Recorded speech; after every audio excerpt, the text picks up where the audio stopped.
Usually during the holiday season, my family and I we usually go to Florida or any part of Mexico, such as Cancun, Navarrete, or any other like places that we might go.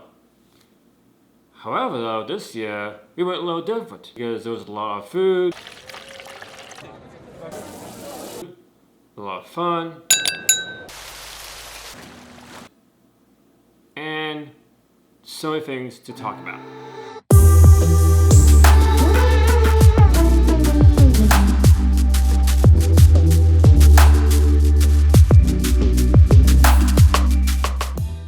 Hello and Happy New Year! Hope everyone's having a wonderful time so far. Now, as I said earlier in my beginning of the video, usually we go to like Mexico, Florida, or any part of somewhere in North America. But for this year, we went to Portugal, and we went to 3 different cities: Lisbon, or Lisboa, Douro Valley, and Porto. Now, it's my first time going to Portugal. But I've been to other places in Europe, such as Italy, and there are more trips that I'm going to Europe later on this year, in which I will make videos of some point later on this year. Now, this is my first time going to Portugal, and I am unexpected what's going to happen during that trip, and that's fine. Being expected is great because you have no clue what the food might be, no clue of what the place is going to be like, and you may know what's going to happen, and which I will explain later on. But the flight to Portugal was about like from Newark to the Lisbon airport was approximately a 6-hour flight. And before anything else, I had the whole itinerary list of what to expect when we go on that trip. As soon as we landed to Lisbon, we were immediately tired. We were just exhausted from the 6-hour flight, or some of us are still awake. And for hotel that we stayed at for about 3 days, and Lisbon was just like 30 minutes away. And as soon as we got there, the consultant or the person in front of the desk offered us the Lisbon signature drink called Gingira. And it was one of the drinks I did a research on, and it looks delicious to taste. By the way, it's a alcohol content, so well, I don't know what the age limit is to drink in Portugal or any country, so please let me know. And maybe I should do some research. And as soon as I tried the Gingia, it was quite different when I expected. It was very sweet. It was actually tastes like cherry, as I did a lot of my research, and I liked it. Well, everyone else wasn't sure about that. But as soon as we checked in, we immediately went to bed for about 3 hours, took a few hours of nap, and our first day was doing a food tasting and doing a little touring of the history of Lisbon. It's the first time.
As for the night of our first night in Lisbon, we went to this seafood restaurant, they were showing some crabs, like Alaskan king crab, some prawns, some tiger prawns. It was like a whole board of different seafood, and it was good. Some were okay, some I didn't like, but it was great.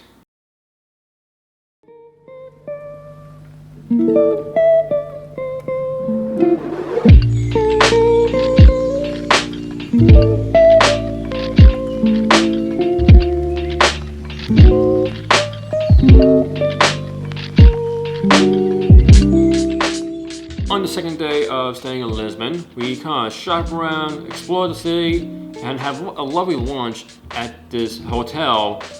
And I have a great old-fashioned, a veggie risotto. The whole thing was phenomenal. And after we had lunch, we were going to this lovely town or city that's like 30 minutes away from Lisbon called Century. And it was completely unexpected of what this town is like. When we arrived to Century, it was completely different than we expected, as if we were walking around in a castle.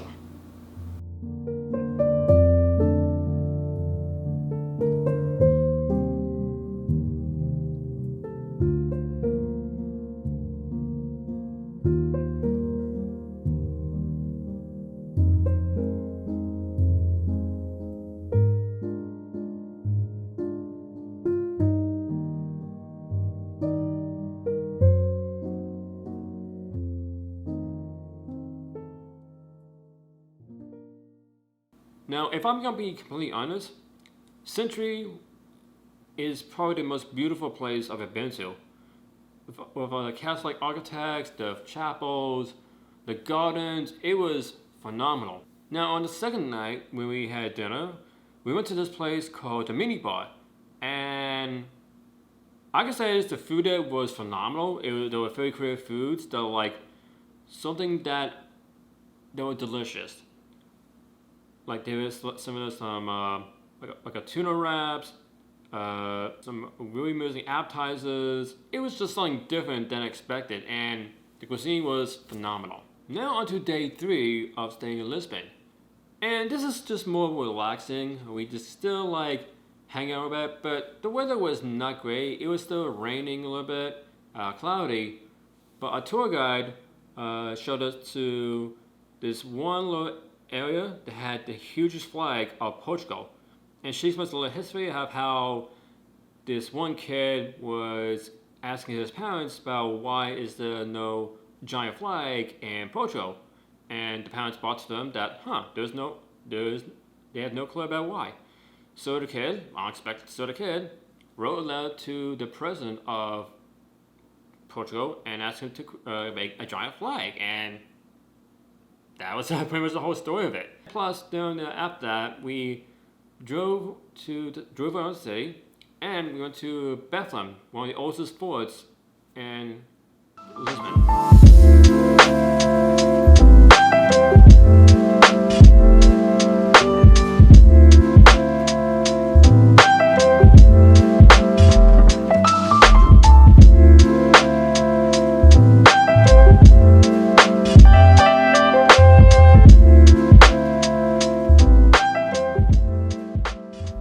Doing a little touring of the Bethlehem, my stepsister wanted to go to this little marketplace called the Time Out, and I'm gonna be honest, it was completely different or wasn't sure what it was about until we got there. And to me, this is like going to the terminal market in Philadelphia. And for those who are not familiar with the terminal market in Philadelphia, it's basically like a whole vendor's market of foods, clothing, accessories. It's massive, but this one's small at the Time Out market. And they were selling a lot of food there, and I wish I could have them all, but I only had to stick to a pork sandwich, fries, and beer.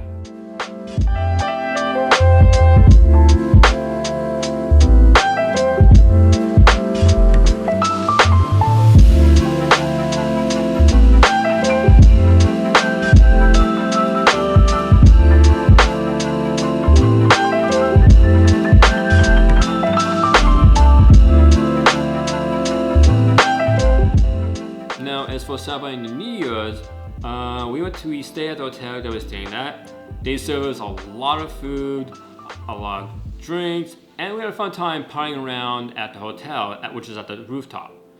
And we saw the view of the fireworks. It was phenomenal.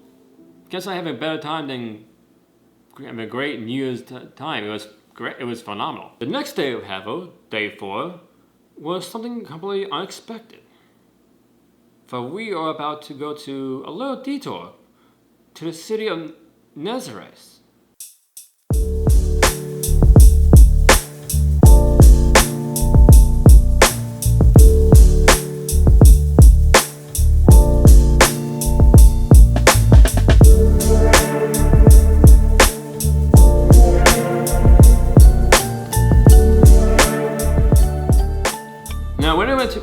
When our bus driver took us to this town called Nazareth, it was beautiful. The beach, he told us how the waves were about 30 feet high.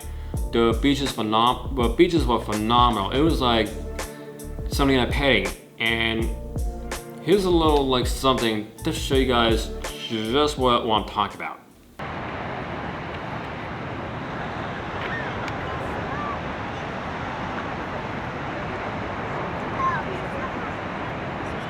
After spending the afternoon in the city of Nazareth, our driver took us to Porto, and we stayed at this lovely and beautiful hotel. And the room that me and my brothers stayed was phenomenal.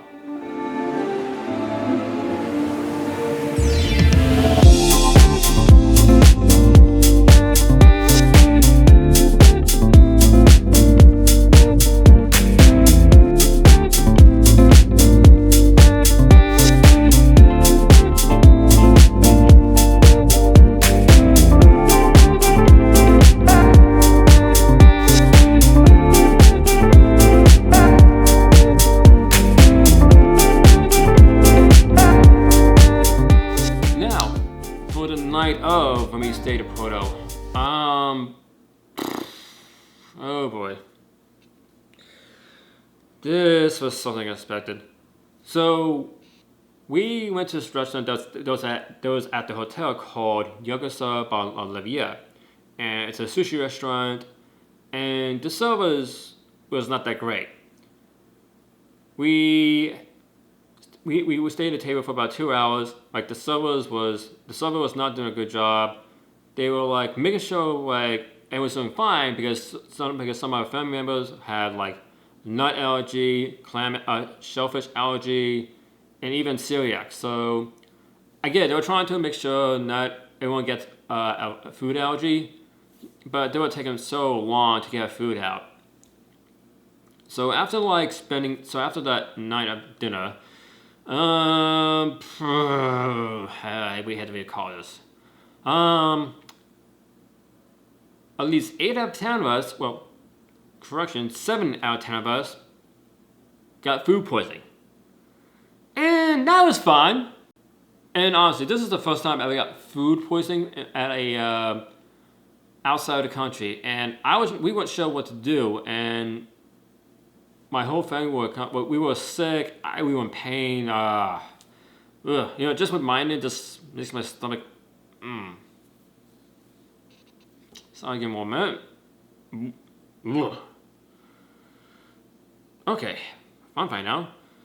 So my dad, my grandma, including my stepbrother's wife, that were not sick, they called a doctor and they told us to take some antibiotics, drink some ginger ale, including eat some soup, and we were fine for the day, or for at least. And that was just day 4, and unfortunately we didn't explore Porto, so we got sick.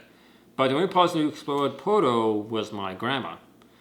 And she said she had a wonderful time, which I'm glad she did, but man, I really wish that none of us got food poisoning, because man, what would you do in that situation if you get food poisoning? So if you have any advice about what will happen if you get food poisoning on a trip, please let me know in the comments below.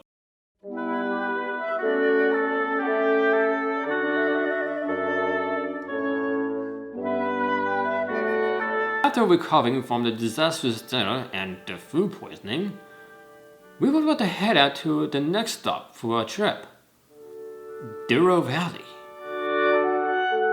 What can I say about Douro Valley? This is basically the wine countryside of Portugal, and it is picturesque as it can be.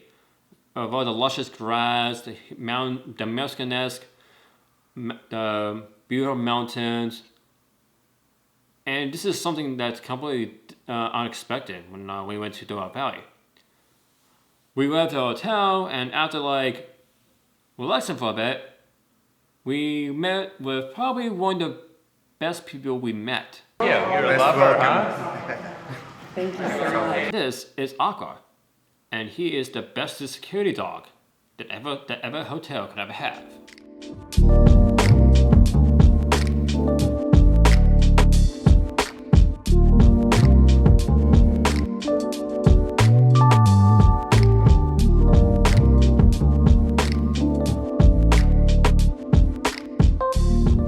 Now after checking in and having our bags, we were introduced to a chef. For us, we were about to make unique Portugal cuisines.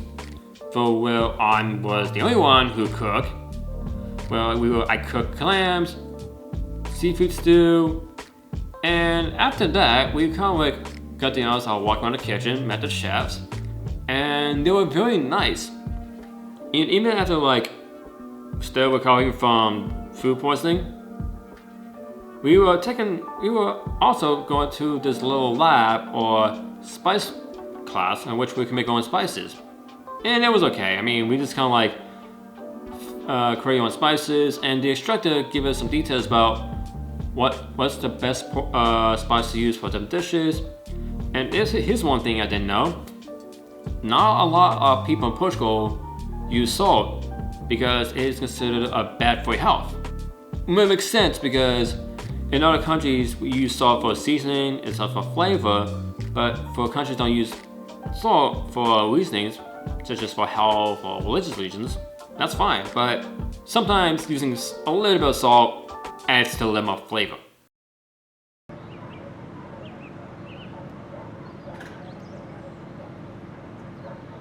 After having a lovely dinner and waking up to a delightful breakfast, we drove out to a vineyard in Portugal. And the road to there was quite something. It was as if it was something out of an old film. Serene, peaceful, and majestic. So as soon as we get to the vineyard called Quinta Nova, we were introduced to one of the sommeliers who told us about the history of the winemaking, of course how they make the wine, the process, and of course the most important part, the wine tasting.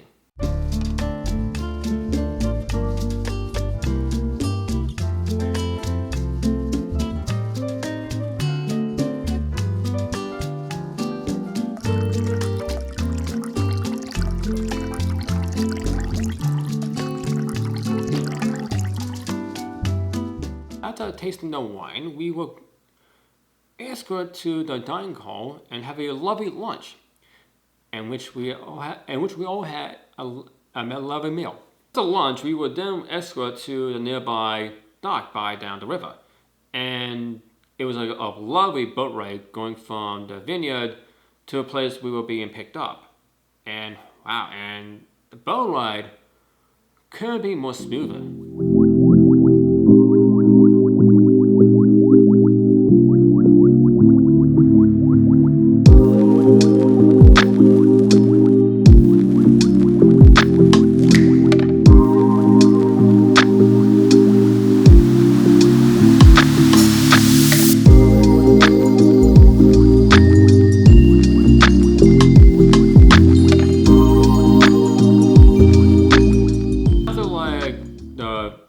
Wine tasting, the boat ride, we all head back to the hotel, we relaxed to bed, and had a nice dinner at another restaurant. For the last day, and Portugal, or in the last day of staying in Douro Valley, we were about to meet the viscountess of a villa, and she could be more of a greatest host because she was a lovely person, she was phenomenal, and she couldn't be more of a greater host.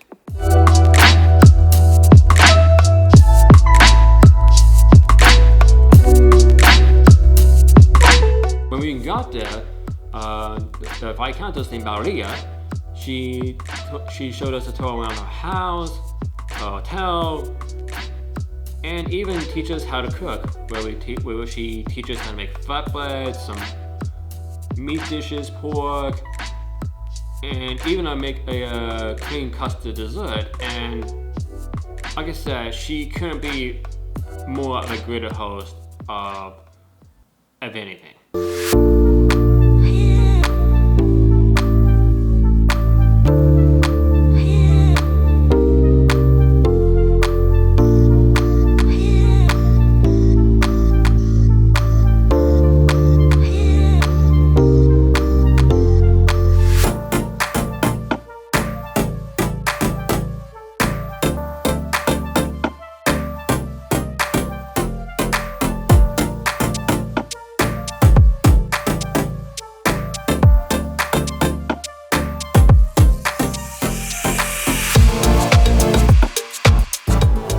Now, what can I say about Portugal?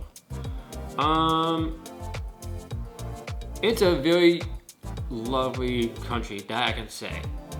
The architect, the food, the history, anything around in Portugal was phenomenal. And here's the thing, if I ever go back to Portugal, I would love to go to Porto instead of being sick and food poisoning. I would give it another chance. So that I can guarantee. But overall, Portugal was lovely. And if you recommend, and I highly recommend if you want to go to Portugal for a trip, holiday, and just for experience, and also take some lovely photos. And it was just so many things around the cities such as we stayed in, such as Lisbon, unfortunately Porto, and Douro Valley. So anyway, thank you for watching my video. Hope you guys start a new year great, and I'll see you next time in the next video. Bye.